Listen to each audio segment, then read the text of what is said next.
Gimana hukumnya memberi hutang kepada orang minjam tapi berkali-kali nggak pernah bayar?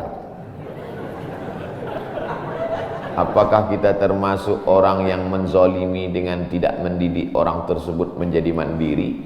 Karena sepertinya tak pernah mandiri dan tidak berniat untuk melunasi.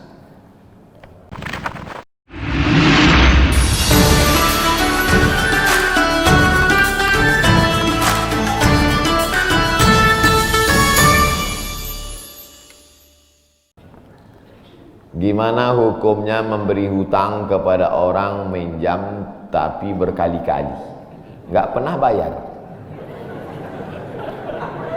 Apakah kita termasuk orang yang menzolimi dengan tidak mendidik orang tersebut menjadi mandiri? Karena sepertinya tak pernah mandiri dan tidak berniat untuk melunasi. Ayat yang paling panjang dalam Al-Quran, surat Al-Baqarah 282. Satu lembar. Bukan tentang puasa, bukan tentang sholat, bukan tentang baca Quran, bukan tentang zikir, tapi ayat yang paling panjang tentang bayar hutang. Sholatnya banyak, puasanya banyak, zikirnya banyak, baca Qurannya khatam, tapi kalau bayar utang tak dibayar, di akhirat kau akan cari dia. Oleh sebab itu ada orang mati syahid. Oh, mati syahid. Orang mati syahid enggak merasakan sakratul maut. Orang mati syahid enggak merasakan azab kubur. Orang mati syahid tidak merasakan hisab. Orang mati syahid langsung masuk surga. Ilat dain, kecuali hutang. Makanya kalau ada orang menagih hutang, itu dia bukan pelit. Dia sedang menyelamatkan saudaranya dari makan haram. Makanya datang ke rumah dia. Habis pengajian nih, langsung datang. Assalamualaikum, waalaikumsalam. Kau mau menagih ya? Aku bukan mau menagih, tapi menyelamatkanmu, anak cucumu, istrimu, tetanggamu dari makan haram. Ya ayyuhalladzina amanu, hai orang-orang yang beriman, hai orang yang percaya bahwa setelah mati dia akan hidup lagi menghadap Allah.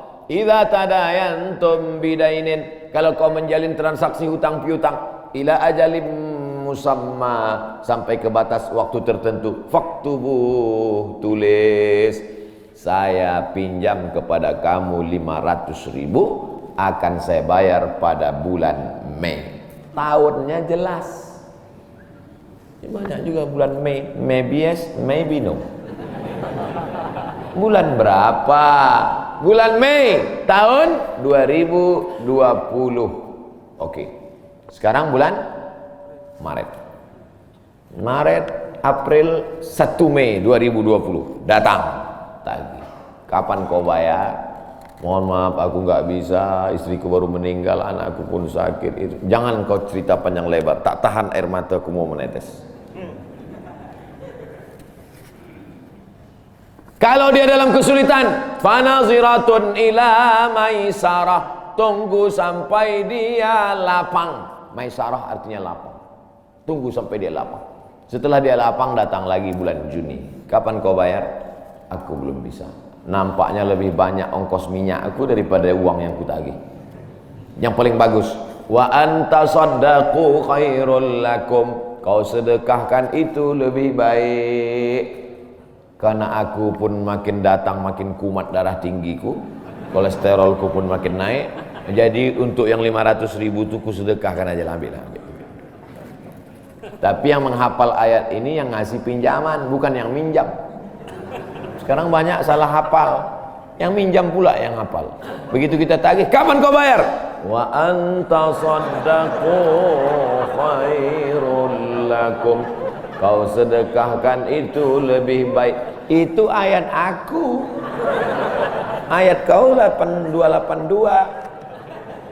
Banyak sekarang orang salah hafal ayat. Jadi dalam Islam hutang piutang adalah ajaran tolong menolong tertulis dalam Quran. Namanya fikih muamalah. Ada fikih ibadah, sholat, zakat, puasa. Ada fikih jihad, jihad fisabilillah. Ada namanya fikih muamalat. Hutang piutang, gadai menggadai, pinjam meminjam, murabahah, mudharabah, bagi hasil. Maka hutang piutang ini cara tolong menolong. Jangan sampai dihilangkan. Tapi kalau tidak mendidik, maka Islam bukan agama yang memanjakan orang. Ada anak yang kurang ajar kepada orang tuanya. Bagaimana caranya berbakti kepada orang tua yang telah wafat? Apakah anak ini masih dapat ampunan Allah Subhanahu wa taala? Datanglah seorang bapak mengadu kepada Umar bin Khattab. Assalamualaikum Khalifah Amirul Mukminin Umar bin Khattab. Waalaikumsalam. Ini anak saya kurang ajar, tolong dihajar dulu. Kata Umar bin Khattab orangnya bijaksana. Dia tidak mau main pukul, dia tanya dulu, kenapa kau kurang ajar pada bapakmu? Hai Umar bin Khattab, kata anaknya, ya. Apakah seorang anak itu punya hak terhadap bapaknya? Ya. Apa hak anak? Mencarikan ibunya yang solihah, memberikan nama yang baik, memberikan makanan yang halal. Itu hak anak. Kata anaknya, ibuku tidak baik, makanku tidak halal, namaku pun tak baik. Apa kata Nabi kepada bapaknya? Apa kata Umar kepada bapaknya? Laqad aqaqtahu qabla an ya'aqqa alaik. Sebelum anakmu durhaka kepadamu, kau sudah durhaka duluan kepada anakmu. Jadi kalau begitu, ada anak durhaka, ada bapak Ini jangan sampai anak bapak tahu. Nanti dia pulang, anak durhaka kok. Dia senyum, kau bapak durhaka. Ibunya tak baik, namanya tak baik, makannya tak baik. Kasih dia nama yang baik, kasih dia makan yang halal. Kadang-kadang kenapa otaknya tak lurus? Karena makannya tak halal. Dikasih dia makan riswah, makan sogok, makan haram. Kenapa kau kasih makan haram? Gimana lah Pak Ustadz, yang haramnya aja pun payah. Astagfirullah. Allah sediakan alam semesta begitu banyak yang halal. Kenapa kau kasih dia makan haram? Jangan pernah kasih anak makan haram. Pesan kakek saya, datuk saya, kalau bahasa kampungnya grandfather. Cucuku 40 orang, yang satu ini jangan sekolah umum. Maksudnya saya tak dikasih sekolah umum, maka saya tak pernah sekolah umum. Sekolah ibtidaiyah, sanawiyah, aliyah, al-azhar, Maroko, Sudan. Tak pernah sekolah umum. Cucuku yang ini jangan sekolah umum, jangan kasih makan haram, nanti otaknya gelap. Cucuku yang ini jangan kalian kasih makan haram, nanti otaknya gelap. Pesan itu disampaikan almarhumah mak saya ke saya. Kau pun nanti anak kau jangan kau kasih makan haram, nanti otaknya gelap. Kalau sudah otak gelap, tak bisa membedakan mana tiang, mana orang. Sifatnya kepala kita. Nah, jangan sampai anak kita durhaka gara-gara kita bapak yang durhaka. Kalau anak sudah durhaka, meninggal orang tuanya, setelah itu dia bertobat, bagaimana cara minta ampunnya? Maka dia bersedekah. Mana dalilnya? Seorang sahabat datang menjumpai Nabi. Ummi matat. Ibu saya sudah meninggal. Apa atasaddaqu anha? Kalau saya bersedekah, apakah pahalanya sampai kepada almarhumah ibu saya? Kata Nabi, tasaddaq, bersedekahlah. Sedekahmu sampai. Maka wahai anak-anak durhaka yang sudah mati ibu dan bapakmu, maka datang kau habis pengajian ini langsung ke tempat anak yatim, panti jompo, sekolah-sekolah, pondok pesantren. Tanya Pak Kiai, Pak Kiai, apa yang kurang di pesantren ini? WC. Karena pesantren santrinya 1000, WC-nya 2. Bayangkan panjang antriannya. Berapa yang keluar dalam celana? Saya bangunkan WC, pahalanya mengalir untuk almarhumah. Maka pagi, petang, siang, malam mengalir pahalanya. Sedekah. Ayu sedekatu afdal. Apa sedekah yang paling afdal? Saqiyul ma, memberi air minum. Sedekah yang paling afdal, kasih air minum. Saya ceramah di Banjarmasin, di depan rumah seorang pejabat. Itu ada kulkas tapi nggak sampai beku, freezer. Setiap dipencet keluar air dingin. Gelasnya dikasih pakai rantai besi, takut dilarikan tukang ambil aluminium. Buat wakaf untuk almarhumah. Nah, itu bagus kan. Saya ceramah di Malaysia, di pintu masjid itu ada kotak box. Kalau kita ambil satu botol, keluar botol baru. Ambil satu botol, keluar botol baru. Wakaf untuk itu bagus, sedekah. Jangan sedekah teh botol, nanti dia kena diabetes. Air putih, ini bagus, mengalir. Sedekah sumur bor, pergi ke masjid, putar keran nggak ada air, tanya pengurus masjid, Pak pengurus, ya mana sumur bor? Nggak ada, saya buatkan. Langsung bunyi. Itu berarti cash itu. Begitu cara berbakti pada orang tua dengan sedekah. Tapi Pak Ustadz, saya jangankan sedekah makan, saya pun Senin Kamis Pak Ustadz doa, Allahumma fir lahu warhamhu wa'afihi wa'fu anhu. Bangun tengah malam, Rabbi firli wali walidayya warhamhuma kama rabbayani shaghira. Apa itu bid'ah? Bid'ah membuat sesuatu yang tidak dibuat oleh Nabi Muhammad SAW. Tidak ada dalilnya dari 3 aspek: qauli, fi'li, taqriri. Perbuatan yang tidak ada dalilnya bid'ah. Jangan dikatakan perbuatan yang tidak dibuat Nabi bid'ah. Perbuatan yang tak ada dalilnya bid'ah. Karena kalau dikatakan yang tidak dibuat Nabi bid'ah, Nabi tidak pernah pakai peci. Tunjukkan saya mana hadis Nabi pakai peci. Berarti peci ini bid'ah. Nabi mimbarnya tangganya dari depan. Ini masjid tangganya dari belakang.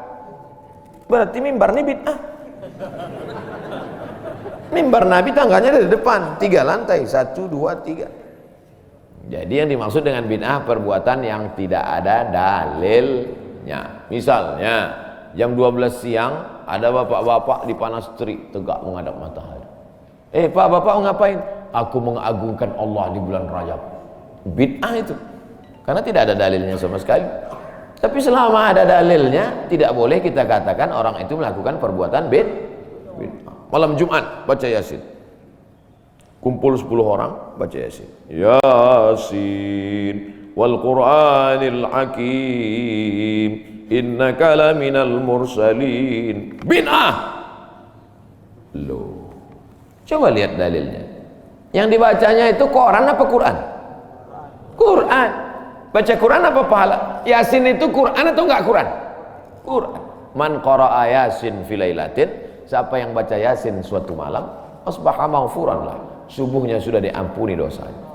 Mestinya baca Quran itu semua, tapi karena dia enggak sanggup semua, dia pilih hati Quran. Hati Quran itu Yasin. Sentuhlah dia tepat di hatinya, dia akan jadi milikmu untuk selamanya. Makanya orang sebelum ngapal Quran semua, yang dihafal hatinya dulu. Itu sebelum ngapal Quran, yang dihafal hatinya dulu. Apa hati Quran? Ya Yasin. Tapi jangan hatinya aja seumur hidup, yang lain juga. Nah, jadi jangan salahkan orang baca Yasin. Baca Yasin bid'ah. Loh, Yasin kan Quran. Baca Yasin malam Jumat nggak masalah. Seumur hidup baca Yasin masalah. Karena banyak surat yang lain. Baca juga Al-Fatihah, Al-Baqarah, Al-Nisa, Ali Imran, An-Nisa, Al-Maidah, Al-An'am. Nah, jadi mudah. Perbuatan tidak ada dalilnya bid'ah. Selama ada dalilnya tidak bid'ah. Ustadz, kiat-kiat apa yang kami lakukan sebagai guru kepada anak didik kami sebelum dan sesudah mengajar agar ilmu mudah dimengerti? SDIT Al-Farabi. Aristoteles, Socrates, Thales, Demokritos itu adalah pemikir-pemikir dari Greek Yunani kuno. Pada masa abad kedua datang seorang khalifah bernama Abu Ja'far Al-Mansur. Semua buku-buku dari Yunani diterjemahkan. Nama lembaganya Dar Al-Hikmah, Dar Rumah Hikmah Ilmu Pengetahuan. Dibuatlah Dar Al-Hikmah, Rumah Ilmu Pengetahuan. Diterjemahkanlah dari bahasa Yunani ke dalam bahasa Arab. Akhirnya orang Islam pun jadi dokter, Avicenna. Karena orang barat payah menyebut Ibnu Sina. Averroes, Ibnu Rus. Tapi ada seorang yang bergelar the second teacher. First teacher Aristoteles, second teacher Al-Farabi. Ternyata Al-Farabi ini bukan dari Arab, tapi dari Pomalaa. SDIT Al-Farabi. Ini supaya wali murid tahu. Anak ibu di mana? SDIT Al-Farabi. Al-Farabi itu artinya apa? Ya SDIT. Al-Farabi itu di barat dia diberi gelar the second teacher. Guru pertama Aristoteles, guru kedua adalah Al-Farabi, saking cerdasnya. Artinya apa? Dia tidak hanya diakui dalam Islam, tapi juga di luar Islam. Kenapa dikasih nama Al-Farabi? Karena ingin anak-anak kita dalam kepalanya tidak hanya fisika, biologi, kimia, matematika, bahasa Inggris, tapi juga dalam kepalanya ada Quran, hadis, fikih, akidah akhlak, dan bahasa Arab. Sehingga nanti dia akan menjadi ekonom, tapi ekonom yang beriman. Dia akan menjadi filosof, filosof yang bertakwa. Inilah cita-cita alumni Al-Farabi, insyaallah. Amin ya rabbal alamin. Nah, yang pertama kali menjadi guru itu adalah ikhlas. Karena kalau gurunya ikhlas, cakapnya masuk ke hati. Kalau dari mulut ke mulut juga masuknya. Tapi kalau dari hati ke hati juga masuknya.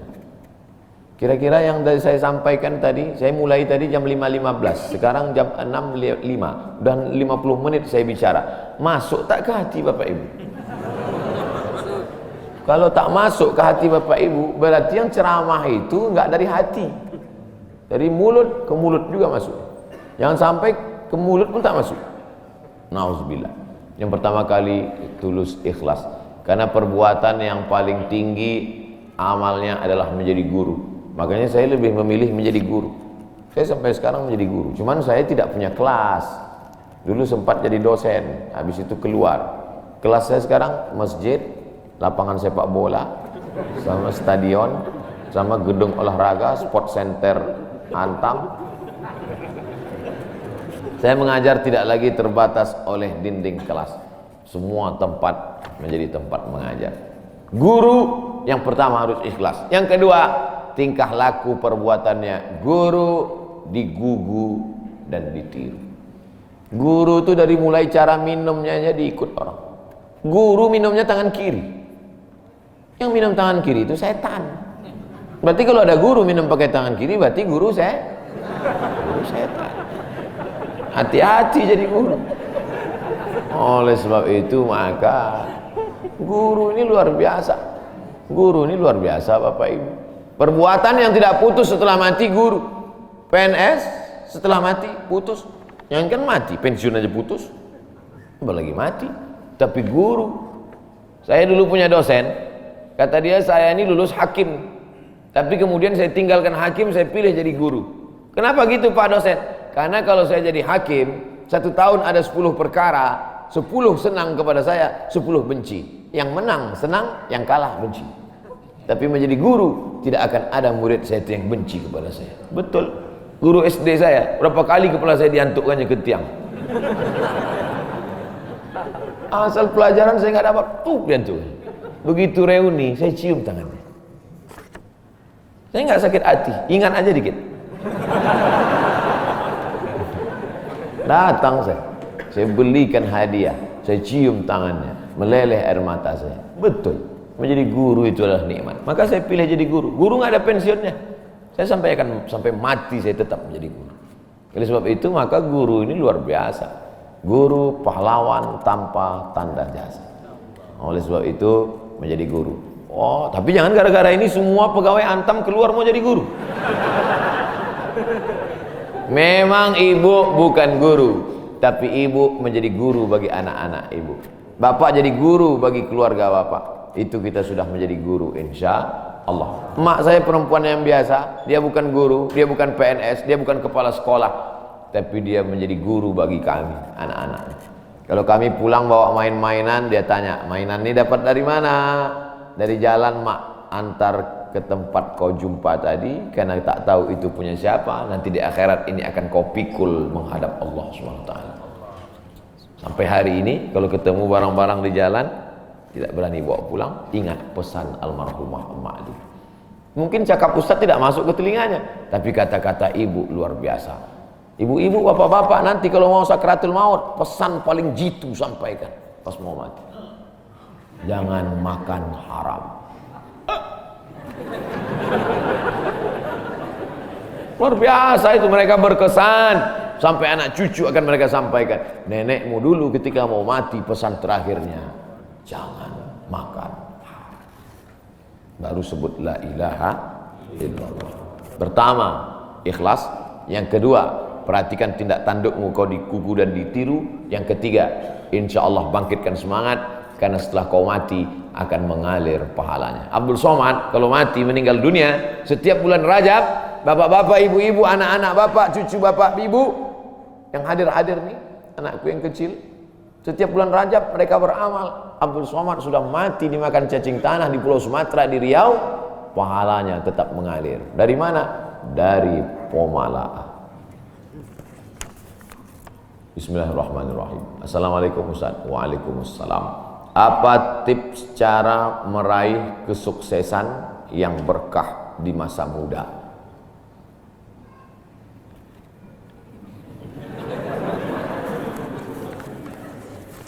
Saya tidak pernah bercita-cita menjadi apapun. Cita-cita saya dulu cuma satu, bagaimana membahagiakan orang tua. Itu saja. Ya Allah, aku sekolah, tak tahu dulu pulang mau jadi apa, yang penting bisa membahagiakan orang tua. Itu saja. Jadi setelah itu sampai, ya sudah, bisa menyenangkan hati orang tua, bisa, itu saja. Maka selalu saya sampaikan di kampus-kampus kepada mahasiswa, kalian kalau belum bisa membahagiakan orang tua, jangan menyusahkan orang tua. Ini kadang baru ngelihat namanya aja di HP dah kumat darah tinggi emaknya. Kalau belum bisa membahagiakan dia, jangan menyusahkan dia. Maka saya di Mesir 4 tahun tak pernah saya minta duit. Tiba-tiba udah sampai ke Mekah. Mak, aku udah di Mekah. Dari mana kau dapat ongkos? Ada tabunganku sikit-sikit. Pergi ke Makkah, kerja, pulang, bayar hutang. Jangan pernah menyusahkan orang tua. Oleh sebab itu cita-citanya yang pertama mencari ridha Allah. Ridha Allah fi ridhal walidain wa sukhutullah fi sukhutil walidain. Pulang saya ke kampung, saya mau beli tanah berapa meter, ternak lele, tanam cabai, daun ubi, malam mengajar ngaji. Cita-cita saya kecil aja. Tak ada cita-cita mau jadi ustadz viral disambut di airport, tak ada. Terus kata mak saya, masa kau S2 tinggal di kampung, pergilah ke kota.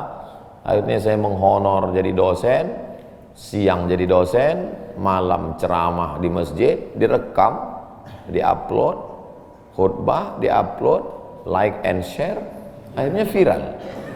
Diusir beberapa kali, makin viral. Dibully, makin viral. Akhirnya yang membuli saya taubat sekarang. Ini orang makin dibully makin viral. Udah kita diamin aja lah. Itu semua itu kerja kita atau kerja Allah? Kerja Allah. Kerjakan kerja kita, urusan Allah biar Allah yang ngurus. Kita hidup ini sama macam bawa pancing. Kita tugas kita ambil bambu, pasang kail, cari cacing, letakkan. Masalah ikannya datang tak datang itu urusan Allah. Ini kadang banyak orang ngurus urusan Allah yang dia urus. Urusan Allah yang kau urus. Kata Allah, yang mendatangkan ikan ini urusan aku. 10 pancing pasang, itu urusan kita. Tarik pancing 1, cacingnya hilang. Cari pancing 1, kailnya hilang. Cari pancing 1, talinya hilang. Yang ke-10, bambunya hilang. Marahkah kita? Tidak. Karena urusan kita sudah selesai. Serahkan urusan Allah. Pulang ke rumah, rupanya Allah mau kasih kita bukan ikan mentah, tapi ikan masak. Banyak orang terlalu berpikir, hidup ini kau buat saja urusanmu, urusan Allah. Urusanmu berangkat dari rumah, kerja. Masalah hasilnya urusan Allah. Berapa banyak orang bekerja tapi tak dapat apa-apa. Betul? Kalau sudah rezeki tak kemana. Tapi jangan gara-gara ini lalu bapak enggak kerja. Dibangunkan ibu besok pagi, bang, abang enggak kerja masuk kantor. Urusan Allah. Kalau ada suami ibu seperti itu, ibu jangan marah, biarkan aja. Nanti jam 12 dia bangun, dia lapar, dia tengok, mana makanan? Ibu jawab, urusan Allah. Harus ada usaha dan ikhtiar. Pertama, niat cari ridha Allah. Kedua, senangkan orang tua. Ketiga, berusaha. Setelah itu, tawakal Allah. Hidup jangan susah. Hidup sudah susah, jangan bikin susah. Hidup sudah pahit, jangan minum kopi pahit. Apa hukumnya suami menyembunyikan uang dari istri?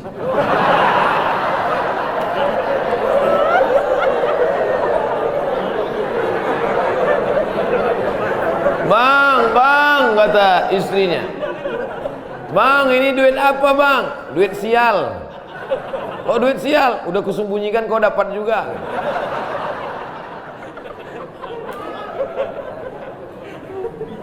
Bapak menikah sama ibu, ibu menikah sama bapak. Apakah hartanya jadi satu atau harta masing-masing?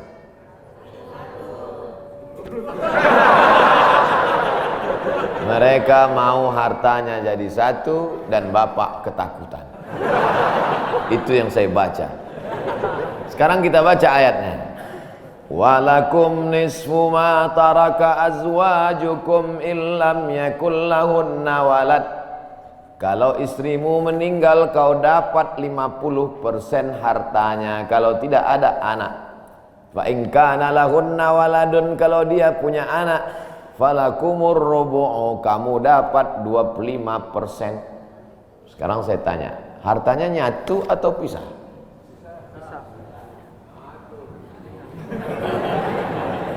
Memang kalau belum sarapan susah nangkap. Saya ulang sekali lagi. Walakum nisfu ma taraka azwajukum. Hai para suami, kamu dapat setengah harta istrimu kalau tidak ada anak. Fa in kana lahunna waladun, kalau ada anak kamu dapat 1/4. Artinya hartanya misal. Harta bapak beda, harta ibu beda.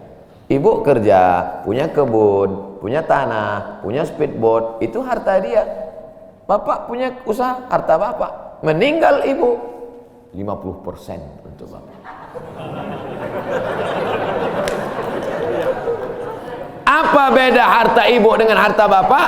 Di dalam harta bapak ada hak ibu, dalam harta ibu tidak ada hak bapak. Takbir. Saya ulang sekali lagi. Ibu menikah dengan bapak, bapak menikah dengan ibu, ibu bawa harta, bapak bawa harta. Bedanya apa? Dalam harta bapak ada hak ibu, dalam harta ibu tidak ada hak bapak. Kenapa dalam harta bapak ada hak ibu? Karena bapak wajib memberi nafkah. Kewajiban bapak 5. Pertama, kasih makan. Kedua, kasih pakaian. Ketiga, kasih tempat tinggal. Keempat, kasih pendidikan. Kelima, kasih perhatian. Lebih dari yang ini, itu bukan milik mereka lagi. Jelas?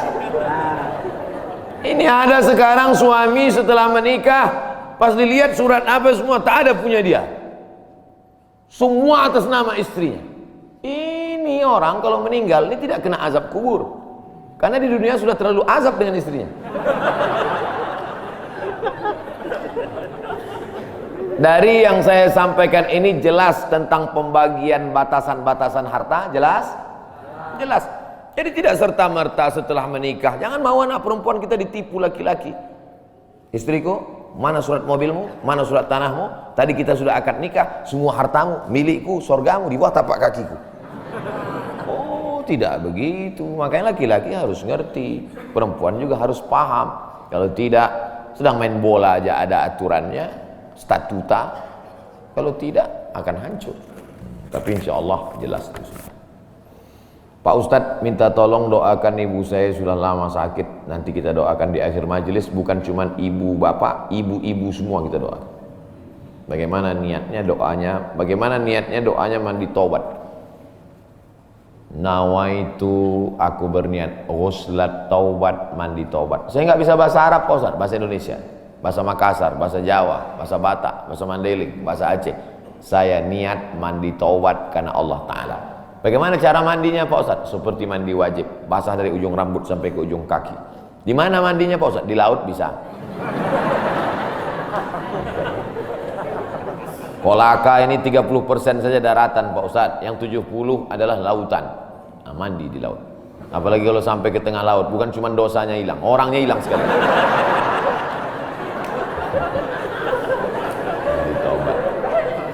Setelah mandi taubat, solat sunat taubat, usolli sunnatat taubat raka'ataini lillahi ta'ala. Ayatnya bebas. Ayat apa yang paling panjang? Hafal kau amma yatasaalun? Tidak. Wadduha? Tidak. Kulhu? Hafal, baca kulhu. Di sujud terakhir banyak berdoa. Berapa kali solat sunat taubat sehari? Sebanyak-banyaknya. Kami dulu dipesankan guru kami, pagi solat sunat taubat, siang solat sunat taubat, petang solat sunat taubat, sebanyak-banyaknya solat sunat taubat, solat sunat taubat, solat sunat taubat, solat sunat taubat. Usolli sunnatat taubat raka'ataini lillahi ta'ala. Ma min muslimin yuznibu dzamban, ada orang yang silap salah berbuat dosa, summa yatatahhar, bersuci, berwudu, mandi taubat, summa yusolli raka'ataini, solat sunat 2 rakaat, summa yastaghfirullah, minta ampun kepada Allah, illa ghafarallahu lah, Allah mengampunkan dosa-dosanya. Bulan Rajab banyak-banyak taubat. Bulan Sya'ban tingkatkan ke taubat. Masuk ke dalam bulan Ramadan, insyaallah mendapatkan Lailatul Qadri khairum min alfi syahr.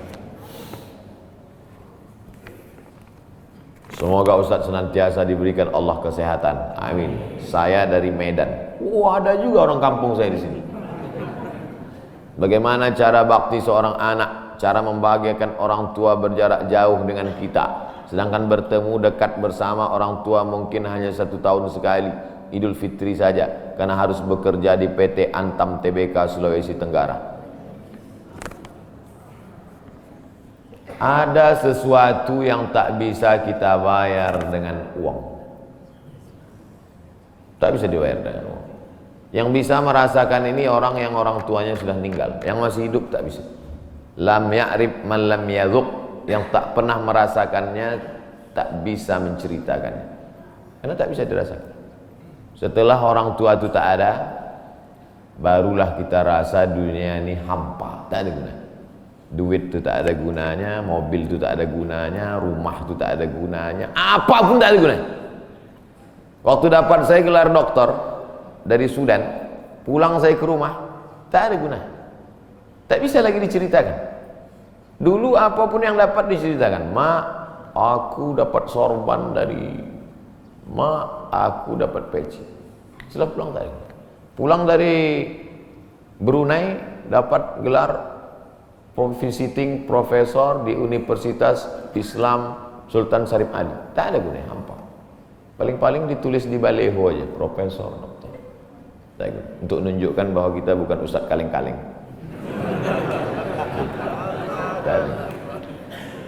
Nanti setelah dia tidak ada, barulah kau cari mana kain yang pernah dia pakai dulu, mana sajadah yang dulu dia pakai waktu sholat, di mana dia dulu sering duduk.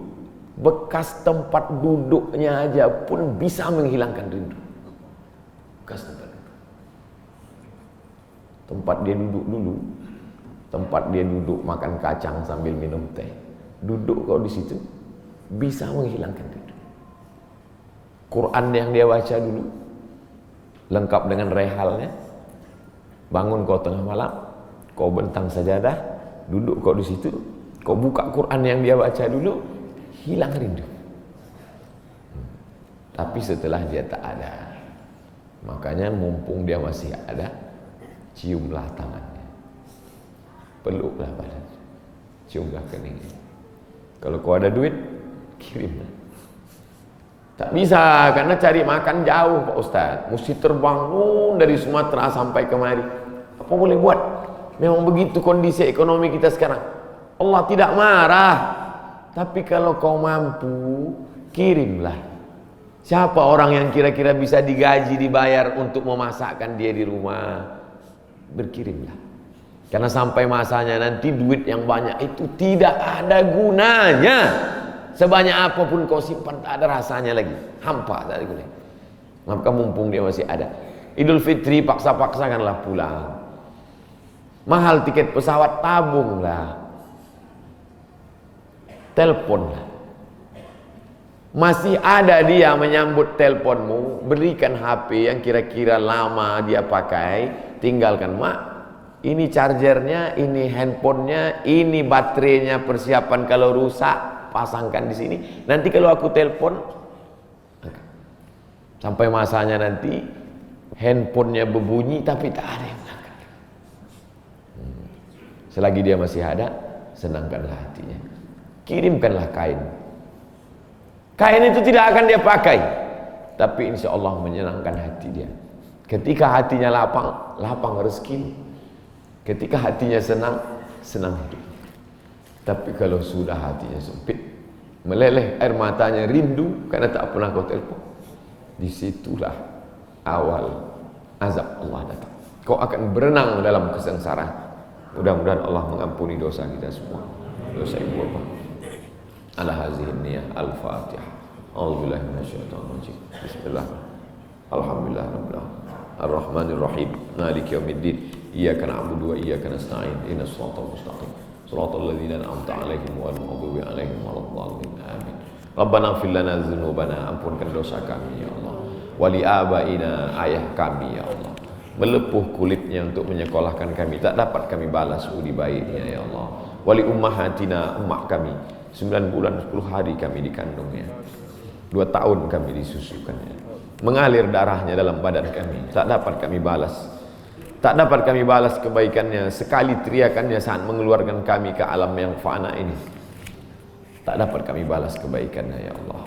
Kalau dia masih hidup, sahih jasadaha, sehatkan badannya, qawi imanaha, kuatkan imannya, ar-rahmazuk hal istiqamata, berikan dia istiqamah dalam iman dan Islam. Kalau dia sudah meninggal dunia, lapangkan kuburnya ya Allah. Nawwir qabraha, terangkan makamnya ya Allah. Allahumma ja'al qabraha radatan min riyadil jinan, jadikan kuburnya salah satu dari taman-taman surga. La taj'al qabraha hufratan min hufarin niran, jangan jadikan kuburnya salah satu dari lubang neraka ya Allah.